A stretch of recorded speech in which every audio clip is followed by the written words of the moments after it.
Hello అండి, welcome to recipes gallery. ఈరోజు మనం సాబుదానా అంటే సగ్గుబియ్యంతో వడలు ఎలా చేయాలో చూద్దాము. వర్షం పడుతున్నప్పుడు ఏదైనా వేడిగా తినాలనిపిస్తుంది కదా, అలాంటప్పుడు ఈ సగ్గుబియ్యం వడలను తప్పకుండా ట్రై చేయండి, మీకు చాలా నచ్చుతాయి.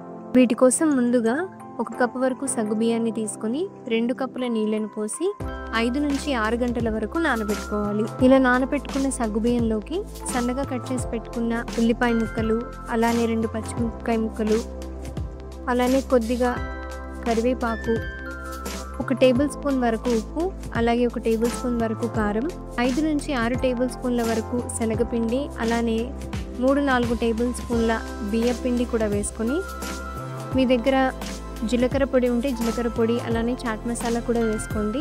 ఇన్ కేస్ మీ దగ్గర లేకపోతే నార్మల్గా జీలకర్ర వరకు వేసుకుంటే సరిపోతుంది, చాట్ మసాలాని స్కిప్ చేయొచ్చు. ఇప్పుడు అన్నిటినీ ఒకసారి కలుపుకుందాము. అన్నీ బాగా కలిసిపోయిన తర్వాత కొద్దిగా మాత్రమే వాటర్ని యాడ్ చేసుకుంటూ కలుపుకుందాము. ఎక్కువగా వాటర్ పట్టవండి దీంట్లో, ఎందుకంటే మనం ఆల్రెడీ సగ్గుబియ్యం నానబెట్టాం కదా, ఆ క్వాంటిటీ సరిపోతుంది. మహా అయితే ఒక 2-3 టేబుల్ స్పూన్ల వరకు వాటర్ పడుతుంది అంతే. ఇప్పుడు ఒక మందపాటి కడాయి తీసుకొని డీప్ ఫ్రైకి సరిపోయేంత నూనెని పోసేసి, ఆయిల్ బాగా హీట్ అయిందో లేదో ఒకసారి చెక్ చేసుకోండి. ఆయిల్ బాగా హీట్ అయింది. ఇక్కడ ఇప్పుడు వీడియోలో చూపిస్తున్నట్టుగా కట్లెట్ షేప్లోకి ప్రెస్ చేసుకోండి. మరీ పల్చగా ఉండకూడదు, అలానే మరీ లావుగా ఉండకుండా మీడియం సైజులో ఒక కట్లెట్ షేప్లో పిండిని ప్రెస్ చేసుకొని ఆయిల్లో వేసి ఫ్రై చేయాలి. మనం వడలను వేయగానే నూనె పొంగు కనిపిస్తుంది కదా, అది కొద్దిగా తగ్గిన తర్వాత మాత్రమే మీరు గంటెతో ఫ్లిప్ చేయండి.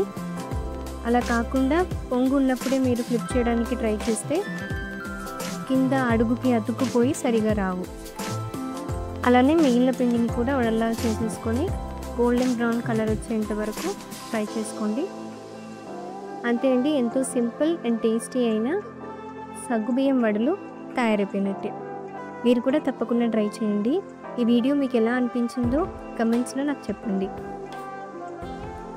మరికొన్ని ఇలాంటి రెసిపీస్ కోసం మా ఛానల్ని సబ్స్క్రైబ్ చేసుకోవడం మర్చిపోకండి. Thank you so much for watching.